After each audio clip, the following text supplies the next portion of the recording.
Okay, this is a short some comments on a new keyboard that I just got.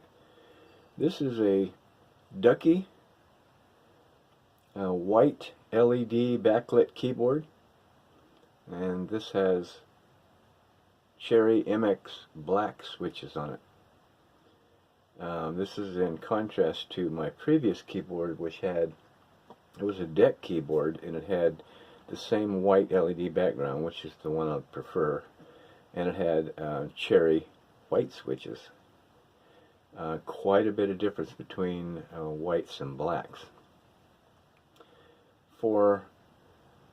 I recently have learned about different kind of switches. Before, I didn't even know. When I bought that deck keyboard, hell, I've had that thing over 5 years. When I bought it, all I knew really, or all I paid attention to, was that it was a mechanical keyboard, which is what I wanted. I don't care for the feel of membrane switches, like on a laptop or on cheap keyboards. The mechanical keyboards are louder, but I personally like the sound that they make when they type. Maybe it just gives me a sense I'm doing something, I don't know. But at that time, I bought the keyboard, and I didn't even know what switches went with it. All I knew it was tactile. And at the time I bought the keyboard, I didn't even know what tactile was. So I bought it, basically, like I said, because it was a mechanical keyboard. So I've been typing on it for quite a long time. I wouldn't type on anything other than a mechanical keyboard. My son, I have a computer I built for my grandson, excuse me, and his keyboard is a cheap one, and I don't even know what the switches are. They have to be generic. It's not even really a mechanical keyboard, and it's like night and day for me typing on his and then coming over here and typing on mine. I'm a heavy-handed typer. I can type, and I type conventional, 50 words a minute or so, but I'm very heavy with my hands, and it's just the way I've always been. I don't have a lot of finesse in my hands when I type. You know, I see some typers that just have a finesse in their hands where when they type, you know, they only type like press the key like halfway down and stuff, and just makes it just a better sound and a more fluid sound. I don't type that way. I'm like a bottom out guy every time. I don't know. I learned typing in high school way back in the dark ages when you were still using typewriters. The non-electric typewriters, you know what I mean? The mechanical typewriters. I don't know if any of you remember typing on one of those, but that's how I learned how to type. And maybe that stuck with me because you have to have considerable force to type on one of those typewriters that's not electric. And I kind of still type like that. Of course, when I was handwriting, you know, my handwriting is terrible, and I always pressed really hard on the paper. If I didn't have some backing in back of me when I wrote, I would punch through the paper. It's just the way, you know, it's just that feel that I have in my hands. So one of the reasons why I liked a mechanical keyboard is because it was more suited to how I type. I could rest my fingers on the keys, and I didn't have to worry about accidentally hitting one like I do like on a laptop. You put me on a laptop, and I become a fumbling idiot. You know, it exposes all my weaknesses.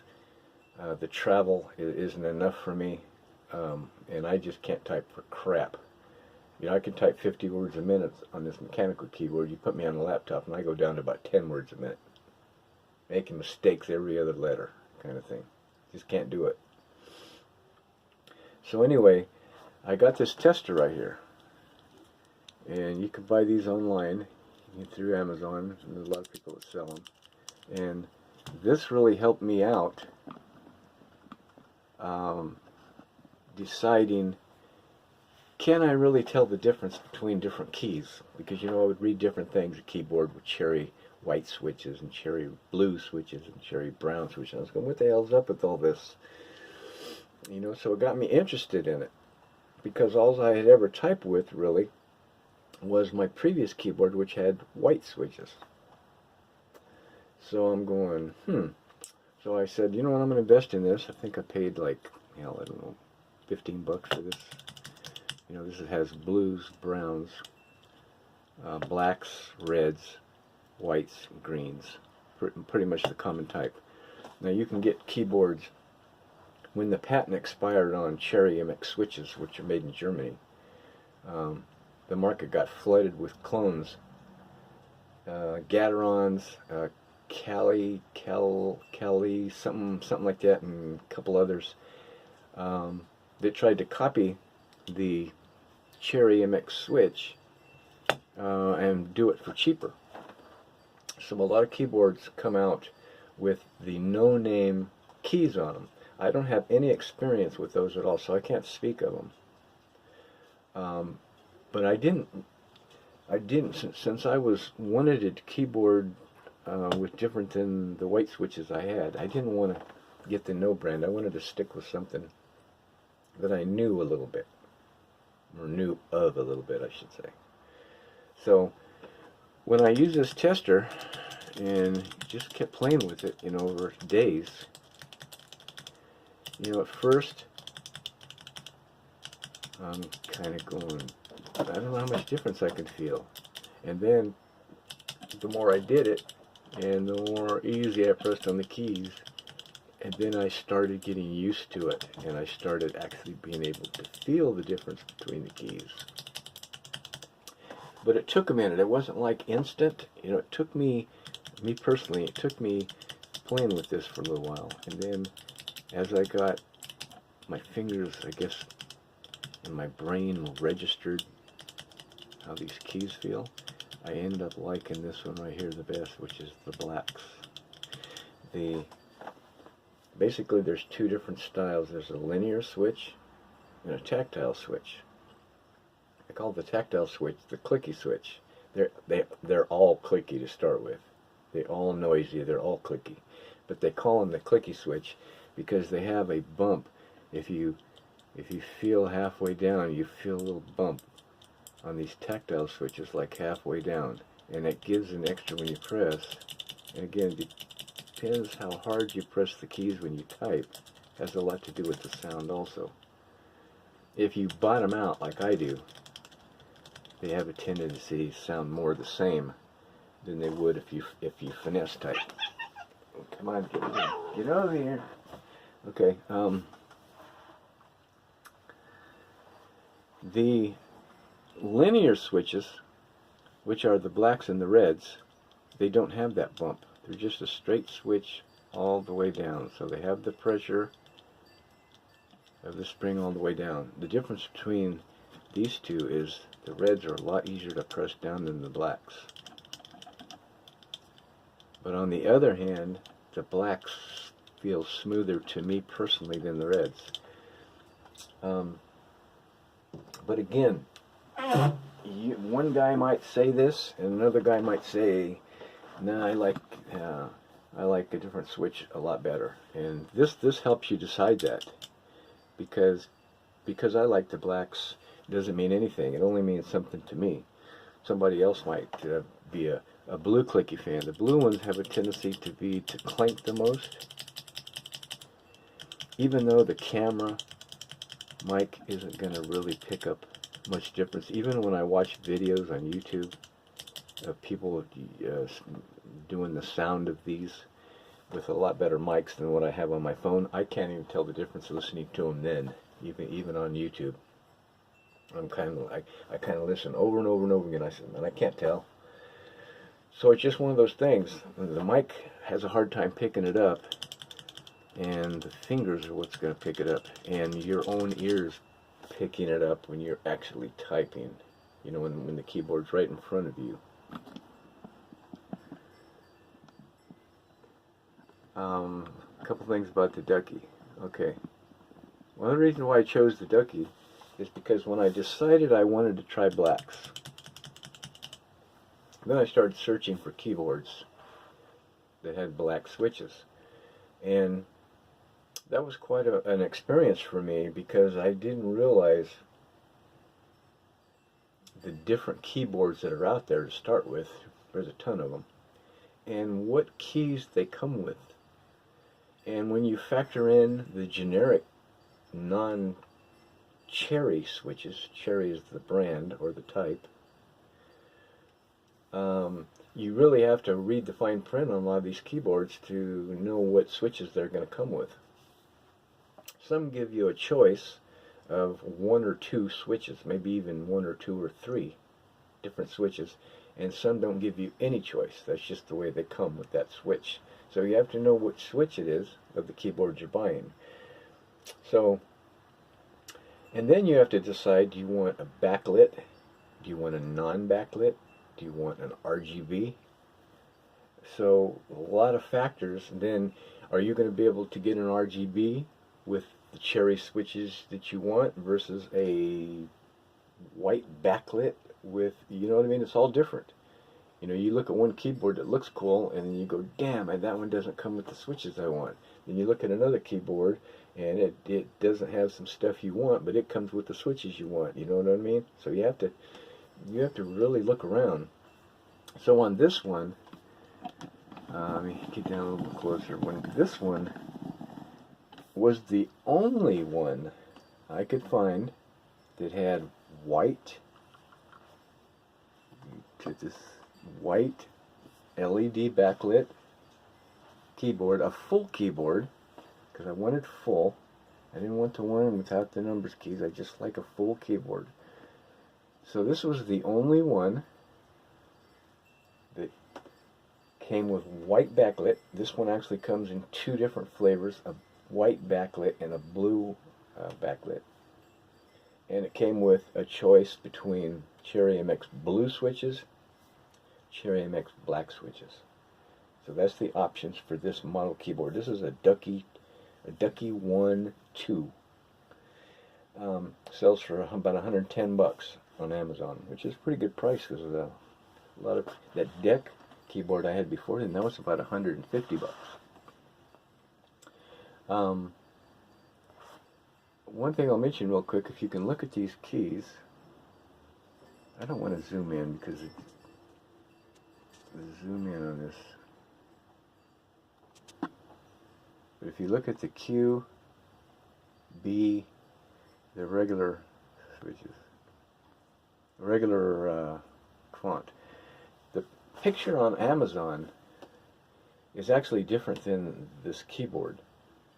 And this keyboard I actually like better than the pictures on Amazon, because the font on the keys on the Amazon pictures have an opening in certain keys, like the Q, the D, the B, the P,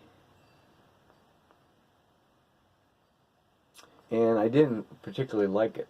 I didn't particularly like the pictures. I didn't like that opening and the actual font itself, because it just broke the continuity to me. But I got the keyboard anyway because I decided I could settle for the font because it had the other things I wanted. Well, turns out it was like a bonus, because when I got the keyboard, the font on it was different than the font on the pictures, and it didn't have those breaks in those keys. It's like a physical break. It's just the style of the font. You know, the Q is made like this, and where it goes like that, there's a break on both sides, and it just, I didn't like it. And there's a few keyboards out there that have fonts like that. But anyway, when I got this keyboard, you can see this one doesn't have it. I mean, this one is perfect. The fonts on it are perfect. The lighting is perfect. It comes through across the keys. It's a basic keyboard. Doesn't have all the fancy stuff. You know, all the extra keys, all the glitter. I didn't want all that. It's not RGB, like I said. I looked at a lot of RGB keyboards, because first I'm going, what the hell is this RGB deal? Hell, you can even get RGB headphones, for crying out loud. Why people go for that shit, I don't know. I'm playing a game and your head's all glittering and shit, like I'm going, what the hell? But anyway, I see RGB keyboards as almost being that same kind of gimmick. It's just not for me. And, you know, if I had my keyboard sitting on a table in my living room, and I didn't actually use it, and I just wanted to sit there and put on a light show with all the different combinations of lights that can be put on that thing. It might look pretty cool for that, just like as a showpiece to go check that out. Look at all the lights that thing is putting out. But to use it, when I'm looking down at the keys, I don't want those keys dancing in front of me and being all psychedelic and stuff like I took some acid like I did when I was a kid. I don't want that stuff. I just want to look down and I want to see the keys, and I do need it lighted because I type and I type without looking. In fact, I type better when I don't look, but there's sometimes when I do have to look. Like for example, numbers keys. I still have to look for number keys. I still have to look for certain things.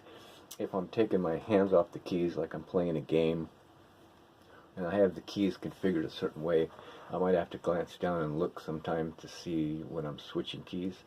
And for stuff like that is where I need it lighted. You know, especially in this room, and when the light is getting like not as good. Shut up, Mike. There's my cat. Say hi. My cat's just over there chilling. Okay.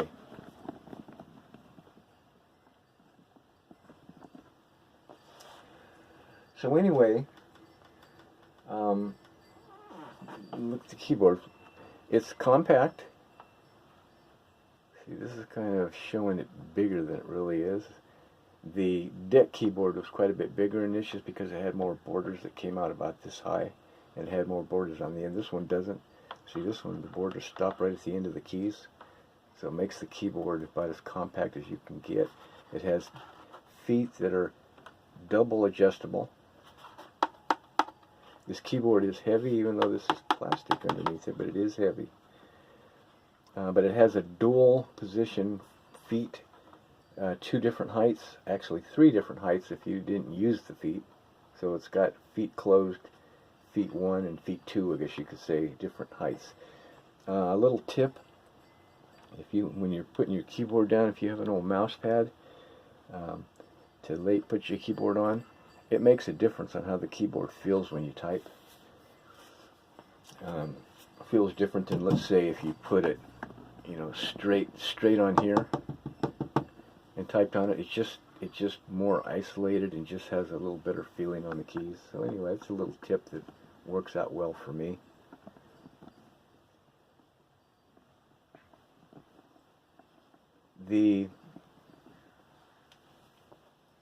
Back to the tactile switches for a second. When I got this, I'm going, well, I'm going to spend 110 bucks on this.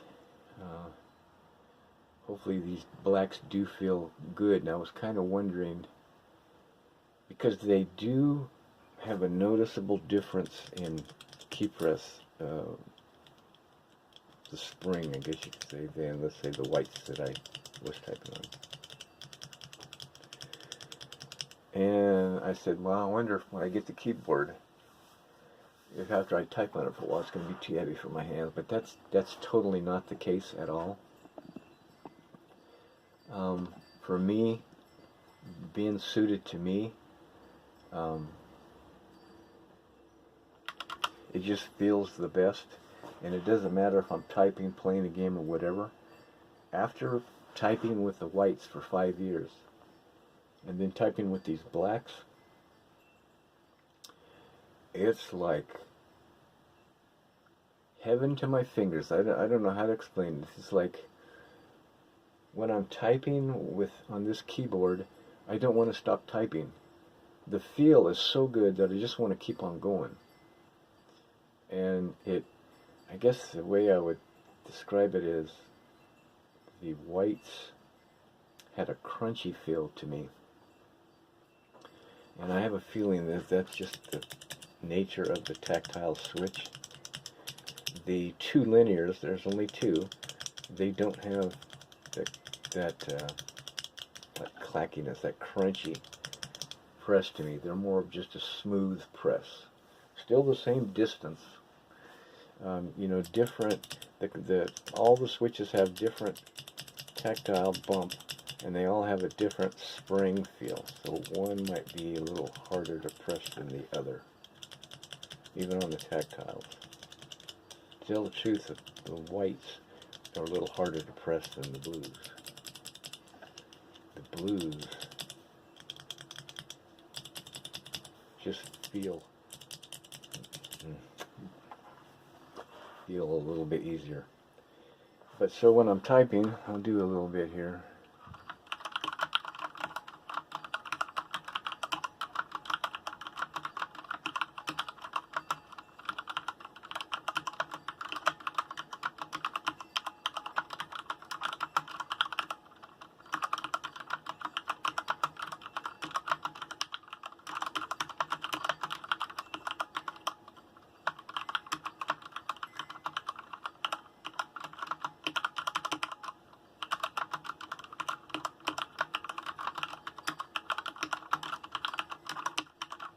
You can see I don't have the smoothest style around.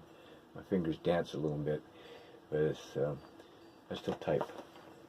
You know, I can still type. You know, back from high school days, and I'm an old dude. Don't have the finesse of my fingers like I used to, but I can still do it. And the keyboard, again, I know sound isn't coming across how the keys really sound, because in all the reviews I've seen on every keyboard I've seen, and I've watched a lot of them, I can't tell by the sound you're getting, because remember, when you're hearing a sound coming from somebody's system, it's directly, the sound is influenced by whatever microphone he's using, what the sound characteristics of the guy's room is, and then it's reproduced by the speakers in your room with all the characteristics of the sound in your room. So when I listen to any of those, it's the same thing when I listen to audio reviews with speakers. I take it all with a grain of salt, because it just doesn't sound, there's just no way it's going to be reproduced like it sounded to the dude who's actually doing it, if you know what I mean. So take that with a grain of salt. What you just heard on me typing with this, it isn't going to be like it really sounds to me while I'm doing it. All I can give you is my interpretation and my feeling of the black switches and this keyboard. I absolutely love this keyboard for 110 bucks. I don't think anybody can touch it for that price. It has a neat feature back here too. The cable is a USB-C plug-in cable. So like this, it's basically the same cable that you have on the newer cell phones. You know, the older cell phones have the micro USB micro, which I hated that sucker because you can only plug it in one way. Then they came out with the USB-C switches, or connector, which you plug it in either way. It's just a rounded switch, and this keyboard uses the same exact thing. This is my cell phone charging cable. I could use, and which it has USB on the other end, so I could use this cable for this keyboard if I wanted to. So, and you can also unplug. You know, the last keyboard I had was hardwired. I don't really, you know, that's just something I'm mentioning. I don't really know, you know, how beneficial that is to me. I guess it's cool if I want to unplug the keyboard and move this up top up here, and then plug the keyboard back in without having to go up and unplug it from the computer. I didn't, you know, the last one was wired and it was just perfectly fine with me. So this is just different. It might mean something to different people.